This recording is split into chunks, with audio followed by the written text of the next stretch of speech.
1982 will go down in many Canuck fans' memories as a year that showed us that anything was possible. Not only was Hit Me with the best shot playing over the radio airwaves, we had the Towel Power, we had Nana Nana playing throughout the Pacific Coliseum, and BC was on fire. I grew up about that time. I was a teenager, and one of the greatest goaltenders in the Canuck team that was playing during that time we have sitting next to us, but the date is December 13th, 2011. My name's Reginald Angus Argue. With that said, I'd like to introduce King Richard Brodeur. Hi, how you doing? Well, thank you so much for agreeing to talk to us there, Richard. The first question I have to ask you is if you could take back all the way back to your childhood when you were growing up in Quebec, you know, what kind of dreams and aspirations did you have when you were playing out in the pond, the frozen pond?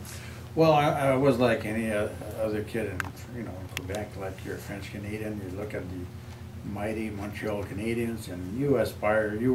You were Maurice Richard on the pond. You were on the rink. You were Jean Béliveau, and that's how you grew. You know, I grew up. You know, like we loved hockey. We had a big family. I had 5 brothers and 2 sisters, and we're all into sports. And that was one way that my mother, my dad could keep an eye on us, and they knew exactly where we were when we were on the pond, so they didn't have to worry about that. So that's how I grew up, and I mean, I loved it. And you know, fast forwarding when you got first drafted by the New York Islanders of all teams, and then you ended up in the World Hockey Association. You're playing for the Quebec Nordiques. What was it like as a young adult playing in front of not only your family and friends, but where you grew up? Well, that is, I was a lucky guy that happened, because I mean, it was mostly, I did go to the new league that came in because of a contract was way better in the World Hockey Association than it was in the NHL, so decision was not tough to make. But when you decide to go play in Quebec City in front of your people, you know, French people, your family, and they know their game and they're demanding, and then they get the best out of you. And if I improve so much over the years, it was probably due to that, because even in practice, you had people in the stands watching you, and you know, like, oh, you had a bad practice today. I mean, you weren't allowed to take some time off. You had to work hard every day and produce, and that's the mentality in Quebec, that you have to produce, you have to win. And so they gave me the mentality that way. I mean, it was not tough for me to find that, because I mean, that I hated to lose and I wanted to win all the time.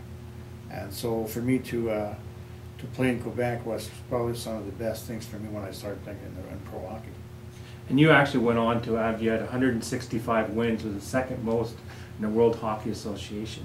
But if we skip ahead to right after the World Hockey Association folded, you were actually the last player to play in the World Hockey Association that played within the NHL. Not too many guys know that. I mean, you're pretty good. You did your research, because it's true, because I was thinking about that at one point. They said, oh, Macy and Gretzky. I said, no, they weren't there the first year.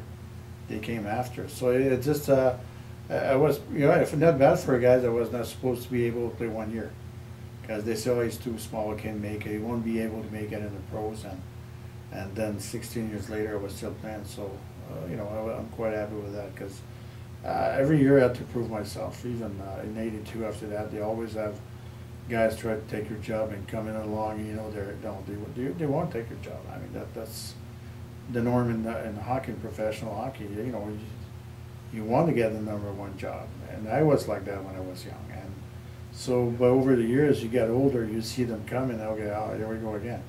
But up to a point, and when I was my body was sore and was hurt, and I was going down out of the business, and I saw Kirk McLean come in town in Vancouver. I said, okay, he's the guy who's going to take over.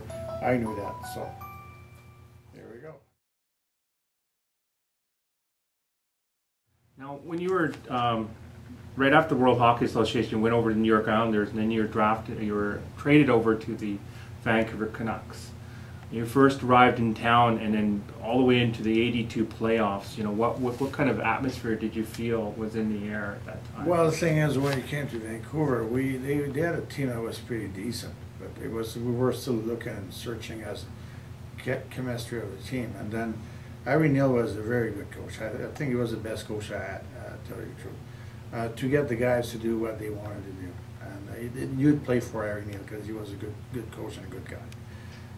And then when he found Roger Nilsson to become the assistant coach, that's where he turned, because he was really the guy that had all the techniques and all the how to play the power play, how you're going to kill the penalty guy against these guys. He came out with the video, which at that time was like unknown in the NHL.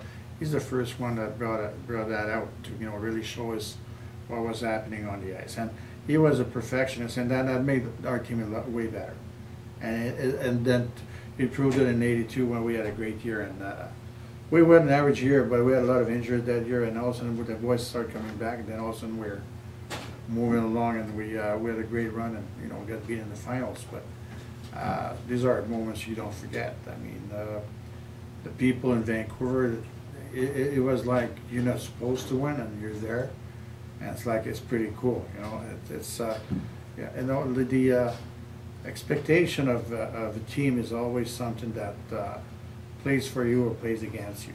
And if you don't not expect it to be there, and it happens. I mean, their love for it that comes from people that just love what you're doing because you're really giving all you got. And then expectation are, if you're supposed to win and you're not winning, well, you're going to hear about it. And then that's the beauty of this sports, and they keep you on your toes all the time. And then yeah, I had a couple of years that we didn't, we didn't have the team that we should have. They made a lot of moves, and the moves don't always pays off, and then paid off. And then what happened? Well, we had some tough times, and then we bounced back again. And then it's always a cycle in hockey. I mean, you go up, you go down, you go up, you go down. But the good moments makes it, and the '82 was surely one of the great moments in my life. I can remember being a youth back then and watching you on the TV and that. And it was, you truly did set British Columbia, the province of British Columbia, on fire. Not only, at that time what you did was you put us on the map, because the rest of North America had to recognize this is Vancouver. I remember sometimes there was news people going out in New York, and they were asking, well, where's Vancouver? Well, you just go over here. And the way that the New York people were describing Vancouver, it's like a car ride away, but they didn't realize they're the whole country apart from it. So it's just, I thank every single Canuck player playing at that time for putting the province of British Columbia on the map finally. And after you left the NHL, you started to get involved with doing painting and that on a professional level. Well, what I do is because I've been painting, through my career really, but it's one of those things, don't go into a hockey room and say I'm an artist, I paint. You're a goalie already, you're supposed to be a little flaky, and then tell them that, oh, you're an artist on top of that? Yeah, well, he's really crazy, we know that, and we knew that. So it's something that was very personal to me, and after my career, well, we'll take it to another level. It is a passion of mine. I'm a lucky man. I had two passions in my life, one playing hockey, and one was doing my art, and I got to do them both, so which is great. And and yes, we do have to make a living, so I have an event management company, King Richard Management, which we're helping the Canadian Forces, the soldiers when the soldiers were helping their family, and the Fallen's family we're helping out, and the Amputee Coalition of Canada. So that's this Heroes Hockey Challenge. That's the Heroes Hockey Challenge, which I'm helping the Canadian Forces to put that together. I remember one main motto coming out of the Heroes Hockey Challenge is, "A nation needs its heroes." Yeah. Could you talk a little bit about that? Well, for me, the thing is, I always look up at someone when I grew up to be better and to be like them, and I believe it's not only in. We look at our hockey players like they're heroes. They're our idols when we grow up. We want to be like them. That was an easy part to associate that with the military, because the military don't want to be heroes. They don't think they're heroes. But if you're going to face, you're going to give your life, or physically and mentally getting hurt because you want to protect your country and help your your country, I mean, that's a hero to me. These are heroes, and that, to me, that's where it came out. The nation needs its heroes. Yes, we do need our heroes, because you need someone to look up to, and if you, and that is in any not only part of life, I mean any part of life, because I mean it's sports, it's real life, it's when you grew up and what you want to do with your life. If you want to be a singer, well, be the best singer you can be. But I'm sure that you look up at someone saying, "Man, I'd love to be like him." Well, that's a hero too. And my dad was a hero, putting food on the table for 8 kids every week. That's pressure. Hockey is no pressure. It's fun. It's challenging, but it's not pressure. Pressure is to put food on the table when you got 8 kids. That's pressure. That's a hero. That's like mom, the same thing. To raise 8 kids. So that's what I'm looking at when I say Heroes Hockey Challenge.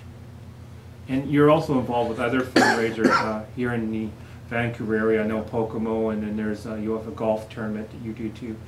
How important do you think it is to give back to the youth of society? Well, the thing is, that's where it starts. I mean, I was lucky enough when I played for the Vancouver Canucks that they made us go out and help out the community and do a lot of fundraising, do a lot of things for the community. And the Griffiths family were great people, and they are still great people. But as owner, they really pushed the guys to do it. So it stuck with me. But you realize that every little bit you do can't help. If you're in a position you can help, why not? I mean, you don't. I don't ask a lot from people. Do whatever you can to help. It could be just drop a can for the food bank, or go get some blood. Do something that will help someone somewhere. You say, well, that's not going to do much. Yes, it does. Because if everybody start doing it, that might be idealist here, but if everybody start doing it, it will change the whole thing. I mean, I'm not a Greenpeace guy. I'm not nothing like that, but I believe that we can help each other, and if you can help the one that needs it, why not? I mean, that's the least we can do in this life. And with the Heroes Hockey Challenge, getting back to that for a moment, how many? I think you were saying there's 6 cities that's involved with Vancouver, yeah. Calgary, Montreal, Quebec, Toronto, and Halifax. Yeah, that's it. That's across Canada. That's the main thing. It's international. That they made sure they was going across Canada.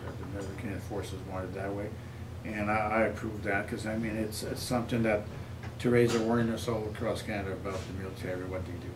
Now, how did you get involved in this too? Well, they came to me, so which was like, because they know I do a lot of other function, and they came to some of mine, and in fact, Paul Franklin, the corporal that lost both his legs in Afghanistan, came to me. He's a friend. He said, "Richard, I want to raise some money and do something like that for the Coalition of Amputee of Canada." And so let's sit down and talk. That's how it started. Then Ross Tucker from Quick Media came aboard, and Glenn coming from SFE, corporate guy that just wanted to help out. They didn't ask anything. In fact, they put a lot of money in there to help out. So that's because they believe in helping these guys that are doing a lot for our country. It doesn't seem that way. Well, you go to war and try to get the bullet coming out of your head, see how you feel about it, because you have a job to do. And they don't ask why, they do a job. Yeah. Well, I don't do politics. And that's not my intention. We're just a bunch of guys who want to help. Well, you've done tremendous help, not only with the veterans and the current soldiers we have, the troops, and even the youth, all the foundations you're involved with. It's just, yeah, you're a true inspiration, sort of what I call a beacon of hope, because you're showing in society that we can make the positive changes in society if we just all of us work together and everyone makes tiny. I believe that. Movements together, sort of thing. So, is there any inspirational message you'd like to leave us with? You know what? You got to believe in something, and if you believe in good and doing good, and you live by that, we're gonna be all right. Well, thank you so much for your time, Richard. You're welcome.